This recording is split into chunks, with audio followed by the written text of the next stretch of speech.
At sa pagbabalik ng ating balitaan dito sa Newsline, pasukan na napumuli ng mga mag-aaral at ng mga nag-oopisina sa Lunes. Kaya naman sinasamantala na ng karamihan ang huling weekend bago muling magpasukan. Silipin po natin ang La Mesa Eco Park na nandito lang sa Metro Manila, subalit mukha ka pa rin nasa probinsya sa ulat ni Joash Bermejo. Bagamat tapos na ang Pasko at bagong taon, hindi pa tapos ang panahon para sa pamamasyal.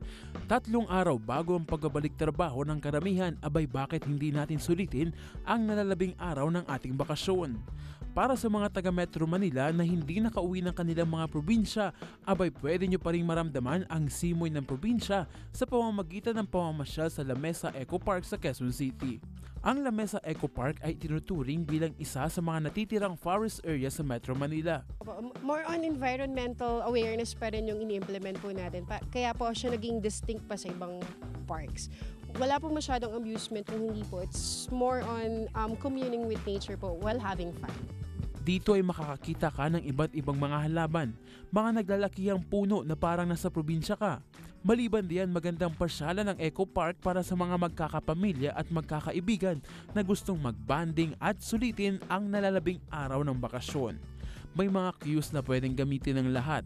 Dahil malapit ito sa La Mesa Dam, makikita sa loob ng Eco Park ang isang lagoon na kung saan pwedeng mangisda at ipaluto ang mahuhuling isda. Iba't ibang mga activities din ang pwedeng gawin ng lahat, katulad na lamang ng zipline, biking at horseback riding. Dito sa loob ng La Mesa Eco Park, maraming pwedeng ma-enjoy ang bawat pamilya na papasyal dito, katulad na lamang nitong horseback riding. Pwede ring mag-swimming sa saltwater swimming pool. Bukas ang La Mesa Eco Park mula alas 8 ng umaga hanggang alas 5 ng hapon. Ang mga perang malilikom mula sa mga namamasyal dito ay gagamitin para sa higit pang pagsusulong ng pangangalaga sa kalikasan.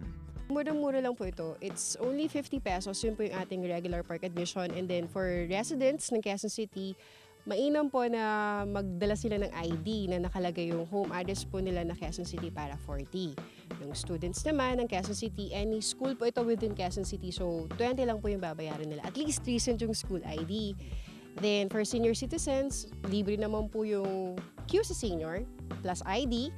Then for non-Quezon City senior naman po, 40 pesos po. Then lahat ng amenities nga po natin, kung ito po ay gagamitin, may separate charges po. Ako po inyong kaibigan, Joash Bermejo para sa Newsline.